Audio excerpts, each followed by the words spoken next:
শিশু উন্নয়ন বিভাগৰ সন্মানীয় মন্ত্ৰী শ্ৰীযুতা অজন্তা নেওগ মহোদয়া আদি মুখ্য অতিথি মহোদয়াৰ প্ৰথমতেই সুধাকণ্ঠৰ প্ৰতিশ্ৰুতিৰ সন্মুখ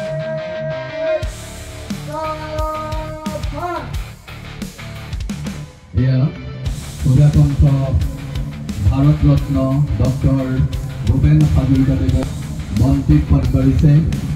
৭৯ সংখ্যক চৰকাৰৰ বিত্ত মহিলা আৰু শিশু উন্নয়ন বিভাগৰ সন্মানীয় মন্ত্ৰী শ্ৰীযুতা অজন্তা নেওগ মহোদয়াই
মুখ্য অতিথি মহোদয়া আৰ মাননীয় মন্ত্ৰী অজন্তা নেওগ মহোদয়া তেখেতে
মহোদয়াৰ সন্মুখত উপস্থিত হ'ব।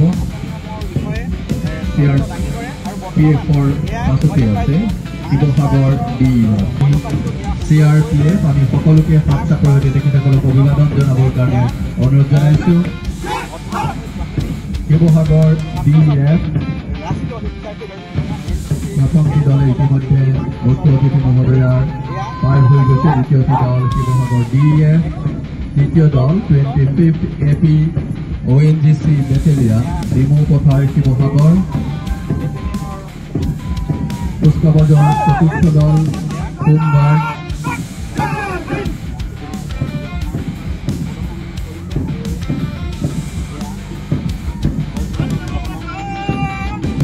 MCC Sivasagar, home guard MCC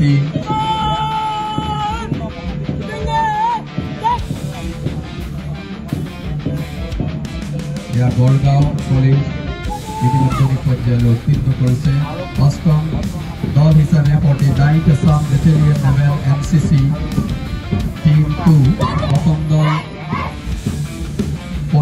Assam Naval NCC School.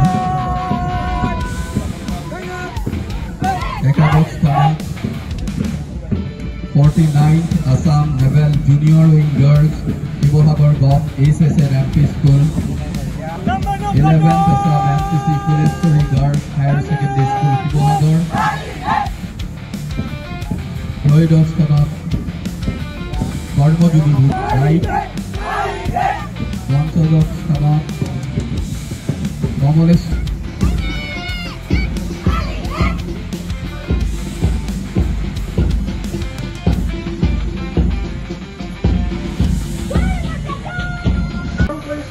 আৰু পূৰণ কৰিছো সেই সময়ত নেতৃত্ব দিয়া বীৰ সেনানীসকলক।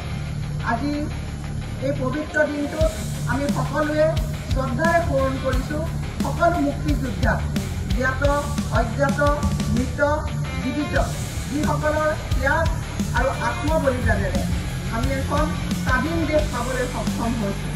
এই শুভক্ষণত দেশৰ কাৰণে আমাৰ প্ৰাণাহুতি দিয়া, আত্মত্যাগ কৰা, বলিদান কৰা আমাৰ বীৰ সেনা জোৱানসকলকো আজিৰ দিনটোত আমি সকলোৱে গভীৰ শ্ৰদ্ধাৰে সোঁৱৰণ কৰিছো।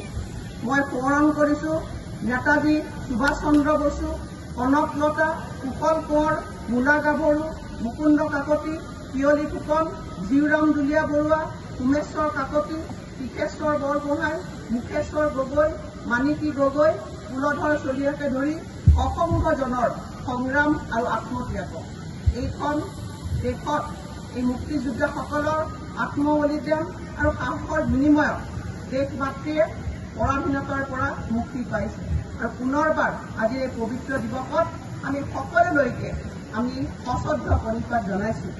ভাৰতবৰ্ষই ইতিমধ্যে স্বাধীনতাৰ ৭৮টা বছৰ অতিক্ৰম কৰিছে। প্ৰধানমন্ত্ৰী নৰেন্দ্ৰ মোদী ডাঙৰীয়াই স্বাধীনতাৰ ৭৫ বছৰ অতিক্ৰম কৰাৰ সময়তে কৈছিল যে আজি ভাৰতে অমৃতকালত উপনীত হৈছে। ভাৰতবৰ্ষই যেতিয়া ৭৫ বছৰৰ পিছত আৰু ২৫টা বছৰৰ যাত্ৰা অতিক্ৰম কৰিব, তেতিয়া তেখেতে সপোন দেখিছে যে ভাৰতবৰ্ষই বিশ্বক নেতৃত্ব দিব, ভাৰতবৰ্ষই অৰ্থনৈতিকভাৱে বিশ্বক নেতৃত্ব দিব। আৰু সেইকাৰণে আজি আমি অসমতো স্বাধীনতাৰ এই অমৃতকালত উপনীত হৈছো। আৰু অসমৰ মাননীয় মুখ্যমন্ত্ৰী ডাঙৰীয়াই সপোন দেখিছে যে আমাৰ অসমেও ভাৰতবৰ্ষৰ ৫খন শ্ৰেষ্ঠ ৰাজ্যৰ ভিতৰত এখন হিচাপে উপনীত হ'ব লাগে। আৰু তাৰ বাবে আজি এই পবিত্ৰ ক্ষণত মই আপোনালোকৰ সকলোৰে পৰা আশীৰ্বাদ বিচাৰিছো। আহক আমি সকলোৱে এই পবিত্ৰ দিনটোত আমি সংকল্পবদ্ধ হওঁ যে আমাৰ দেশে বিশ্বক নেতৃত্ব দিব লাগে আৰু আমাৰ অসমেও ভাৰতবৰ্ষক অৰ্থনৈতিকভাৱে, ৰাজনৈতিকভাৱে, সামাজিকভাৱে সকলো দিশত এক সবল নেতৃত্ব দিব লাগে। আৰু তাৰ বাবে আমি ঐক্যবদ্ধ হোৱাৰ সময়। আজি অসমীয়া জাতি আমি স্বাভিমানী জাতি। এই জাতিৰ ভাষা, সংস্কৃতি, খিলঞ্জীয়া মানুহৰ স্বাৰ্থ সুৰক্ষিত হ'ব লাগিব। আৰু আজি এই সন্ধিক্ষণত জাতিটোৰ সুৰক্ষিত কৰিবৰ কাৰণে আজি অসমৰ মাননীয় মুখ্যমন্ত্ৰী ডাঙৰীয়াৰ চৰকাৰখনে আজি অহৰ্নিশে আমি কাম কৰি আহিছো। আমি ৰাইজৰ সেৱাত আত্মসমৰ্পিত হৈ অসম মাতৃক সেৱা কৰিবলৈ আহিছো। তাত মুক্তিযোদ্ধাসকলৰ ত্যাগ আৰু আদৰ্শ আছে। আজি ইয়াত উপস্থিত থকা আমি সকলোৱে উপলব্ধি কৰিব লাগে যে এটা সময়ত মুক্তিযোদ্ধাসকলে তেওঁলোকৰ আত্মবলিদান দি দেশখনক স্বাধীন কৰিছিল। এই দেশখনক আন্ধাৰৰ পৰা পোহৰলৈ আনিবলৈ চেষ্টা কৰিছিল শিক্ষাৰ জৰিয়তে, স্বাস্থ্যৰ জৰিয়তে, সমাজসেৱাৰ জৰিয়তে। সেই সপোন সাকাৰ কৰাৰ দায়িত্ব আমাৰ মানুহৰ। আৰু সেইকাৰণে ঐক্যবদ্ধভাৱে আজি আমাৰ পূৰ্বোত্তৰৰ এই অসমীয়া আইন আমি অসম দেশৰ ৰাজ্যও আজি আমি অসমখনক সকলো দিশত আগুৱাই লৈ যাব লাগিব। বিগত সময়ছোৱা নৰেন্দ্ৰ মোদী ডাঙৰীয়াৰ চৰকাৰখনে তৃতীয়বাৰলৈ মোদী ডাঙৰীয়াই প্ৰধানমন্ত্ৰী হিচাপে দায়িত্ব লৈ আমাৰ ৰাজ্যখনক অহৰ্নিশে তেখেতে আশীষ প্ৰদান কৰি আহিছে। আৰু সেইকাৰণে বিগত সময়ছোৱা অসমৰ মাননীয় মুখ্যমন্ত্ৰী হিমন্ত বিশ্ব শৰ্মা ডাঙৰীয়াৰ চৰকাৰখনেও আমিও তেখেতৰ খোজতে খোজ মিলাই অসমেও অৰ্থনৈতিকভাৱে, সামাজিকভাৱে, ৰাজনৈতিকভাৱে আমি আগুৱাই যাবলৈ সমৰ্থ হৈছো। আজি আমি স্বাধীনতাৰ অমৃতকালত আমি উপনীত হৈছো। অমৃতকালৰ অমৃত স্বপ্ন আমাৰ আছে। আৰু সেইকাৰণে অসমৰ মাননীয় মুখ্যমন্ত্ৰী ডাঙৰীয়াই ২০২১ চনৰ ১০ মে'ৰ দিনা ৰাইজৰ আশীৰ্বাদ মূৰত লৈ চৰকাৰ গঠন কৰিছিল আৰু ৰাইজৰ আশা আকাংক্ষাক বাস্তৱায়িত কৰিবৰ বাবে দিনে নিশাই কাম কৰি অসমক আগুৱাই লৈ যাবলৈ চেষ্টা কৰিছিল। আজি আমাৰ লক্ষ্য যে সকলো মানুহৰ সম বিকাশ হ'ব লাগে। অসম যদি এখন বিকশিত ৰাজ্য হিচাপে নিজৰ ভৰিত থিয় হ'ব লাগে, অসম অৰ্থনৈতিকভাৱে স্বাৱলম্বী হ'ব লাগিব। অসমৰ যুৱক যুৱতীসকলক আমি আত্মনিৰ্ভৰশীল হিচাপে গঢ়ি তুলিব লাগিব। অসমৰ মাতৃসকলক স্বনিৰ্ভৰশীল কৰি গঢ়ি তুলিব লাগিব। অসম এখন কৃষিজীৱী দেশ আৰু কৃষকসকলক আমি স্বনিৰ্ভৰশীল কৰিব লাগিব। শিক্ষা, স্বাস্থ্য, সমাজ কল্যাণ এই সকলো দিশতে যোৱা সময়ছোৱা আমি গুৰুত্ব প্ৰদান কৰি আহিছিলোঁ আৰু আমি এক নিৰ্দিষ্ট লক্ষ্যৰে আমি আগুৱাই যাবলৈ বিচাৰিছোঁ। যোৱা সময়ছোৱা এই চৰকাৰখনৰ এক ডাঙৰ সফলতা আছিল যে প্ৰশাসনক ৰাইজৰ ওচৰলৈ লৈ যোৱা। আমি সকলোৱে জানো যে এগৰাকী দৰিদ্ৰ আইতাই তেওঁ যদি ন্যায় পাব লাগে দিল্লী বা দিছপুৰ তেওঁৰ পৰা বহু দূৰত। আজি দিল্লীৰ দূৰত্ব নাইকিয়া কৰিবৰ কাৰণে প্ৰধানমন্ত্ৰী নৰেন্দ্ৰ মোদী ডাঙৰীয়াই অহৰ্নিশে চেষ্টা কৰিছে আৰু দিছপুৰৰ দূৰত্ব নাইকিয়া কৰিবৰ কাৰণে আমাৰ মুখ্যমন্ত্ৰী হিমন্ত বিশ্ব শৰ্মা ডাঙৰীয়াই যিমান পাৰে তেখেতে প্ৰচেষ্টা গ্ৰহণ কৰি আছে আৰু তাৰ ফলশ্ৰুতিত আমি সুশাসনৰ এক আৰ্হি দিব পাৰিছোঁ। সুশাসন মানে কি?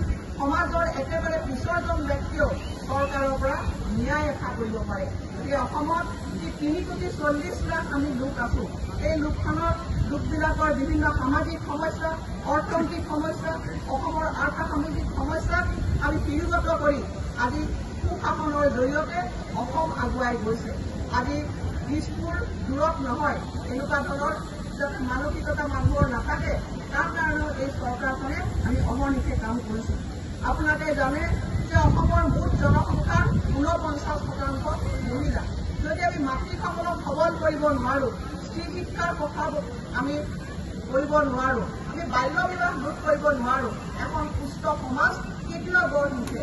কিন্তু আমাৰ দেশত, আমাৰ ৰাজ্যখনত দুৰ্ভাগ্যৰ কথা যে স্বাধীনতাৰ ৭৫ বছৰৰ পিছতো আমাৰ ৰাজ্যখনত বাল্য বিবাহ ৰোধ হোৱা নাছিল। স্ত্ৰী শিক্ষাৰ প্ৰসাৰ যিমান হ'ব লাগে আমি লক্ষ্যত উপনীত হ'ব পৰা নাছিলোঁ। কিন্তু যোৱা সময়ছোৱা চৰকাৰৰ প্ৰচেষ্টাৰ ফলত মুখ্যমন্ত্ৰী ডাঙৰীয়াৰ নেতৃত্বত আজি বাল্য বিবাহ ৰোধ কৰিবৰ কাৰণে আজি এক বৃহৎ আঁচনি, নিযুত মইনা নিচিনা আঁচনি গ্ৰহণ কৰা হৈছে, যাৰ জৰিয়তে 10 লাখ ছাত্ৰীয়ে এই আঁচনিত অন্তৰ্ভুক্ত হ'ব। আৰু আপোনালোকক মই ক'বলৈ পাই অতি আনন্দিত হৈছোঁ যে এই আঁচনিখনত এতিয়া প্ৰায় 3 লক্ষ ছাত্ৰী এইবাৰ অন্তৰ্ভুক্ত হৈছে আৰু আশা কৰিছোঁ যে বাল্য বিবাহৰ নিচিনা কুপ্ৰথা সমাজখনৰ পৰা নাইকিয়া হ'ব আৰু স্ত্ৰী শিক্ষাৰ আলোকেৰে আজি অসমখন উজলি উঠিব। আজি মাতৃসকল হৈছে সমাজখনক ধৰি ৰখা। মাতৃসকলক আমি ধৰিত্ৰী বুলিও কওঁ। এই মাতৃসকলক আজি আগুৱাই লৈ যাবৰ কাৰণে, তেওঁলোকক নিজৰ ভৰিত থিয় হ'বৰ কাৰণে আমি বিভিন্ন ধৰণৰ আঁচনি গ্ৰহণ কৰিছোঁ। তাৰ এক উদাহৰণ হৈছে মুখ্যমন্ত্ৰী ডাঙৰীয়াৰ মহিলা উদ্যমিতা আঁচনি। অসমত কেতিয়াও এনেকুৱা ধৰণৰ প্ৰভাৱী আঁচনি স্বাধীনতাৰ পাছত গ্ৰহণ কৰা নাছিল, যিখন আঁচনিয়ে অসমত ৩৫ লাখ মহিলাক সামৰি ল'ব। আৰু লগতে মই বিত্তমন্ত্ৰী হিচাপে ক'বলৈ পাই ভাল পাইছোঁ যে এই প্ৰভাৱী আঁচনিখনে মহিলাসকলক উদ্যোগী এগৰাকী মহিলা হিচাপে তৈয়াৰ কৰিবৰ কাৰণে লাখপতি বাইদেউ উদ্যোগী মহিলা হিচাপে তৈয়াৰ কৰিবৰ কাৰণে আমি এইবাৰ বাজেটত এই আঁচনিৰ কাৰণে ৩,০০০ কোটি টকা ৰাখিছোঁ। আৰু এই আঁচনিখন কাইলৈৰ পৰা ইতিমধ্যে দিহালীত শুভ আৰম্ভণি হৈছে, কাইলৈও নলবাৰীত মুখ্যমন্ত্ৰী ডাঙৰীয়াই ইয়াৰ শুভ আৰম্ভণি কৰিব। আজি মহিলাসকলক সোণালী যাত্ৰাৰ দিন আজি আমি মহিলাসকলক আমি নেতৃত্ব দিবৰ কাৰণে মই সকলোকে বিনম্ৰভাৱে অনুৰোধ জনাইছোঁ। এগৰাকী মাতৃৰ কান্ধত বহুত দায়িত্ব আছে। সন্তানক লালন পালন কৰাৰ লগতে অৰ্থনৈতিকভাৱে সমাজখনক আগুৱাই লৈ যোৱাৰ দায়িত্ব মহিলাসকলৰ।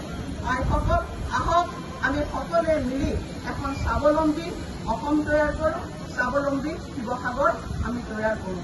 এই শিৱসাগৰ